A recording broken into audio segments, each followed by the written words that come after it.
Let's say you're an engineer, right? You have an idea or a vision of a product here.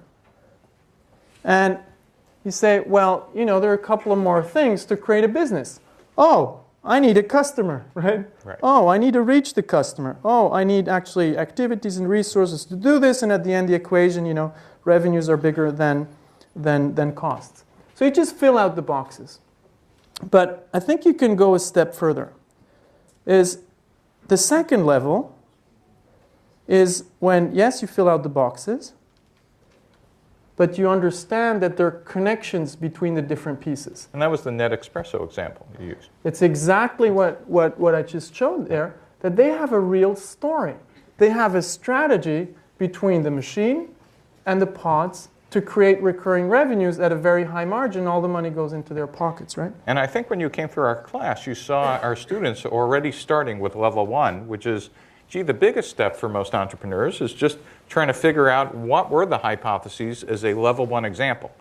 And when you kind of get that and get out of the building, then you realize there's another game to be played.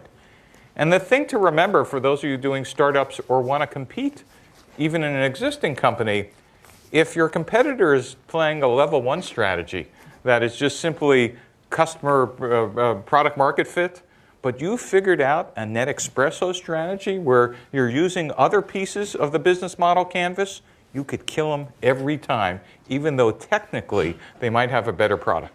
My favorite example is Microsoft. Anybody ever believe DOS was the world's best engineering solution to an operating system? Microsoft played a channel game on a way that was chess when everybody else was playing checkers as strategy. And Bill Gates' biggest contribution to business was not technology. It was the ability to use the channel and distribution and pricing in a way that was actually, if you drew it out, the other pieces of the business model canvas that no one else saw because they were playing on a technology level of, gee, I got this value proposition, look at my features. Right.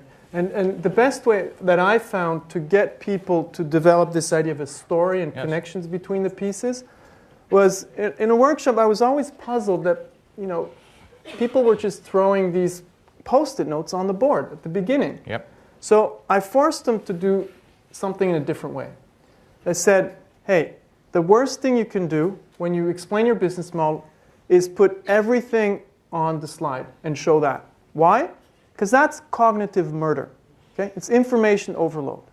Nobody can follow your story, and you'll have a hard time explaining it. So I get them to start from a blank canvas, and you can even do this by yourself just to figure out what's the story here.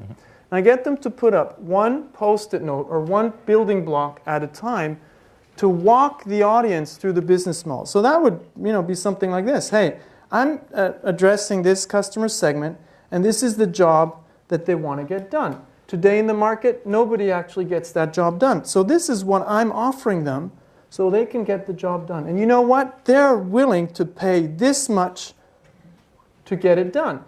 But if I want to do that, I need these key resources and at these costs and so on.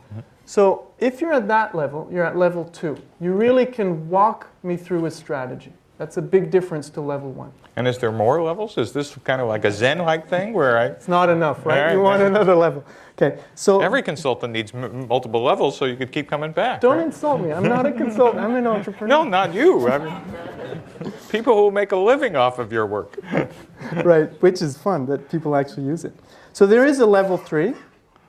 And the level 3 is when you don't just understand your own story, but you start understanding those business model dynamics that exist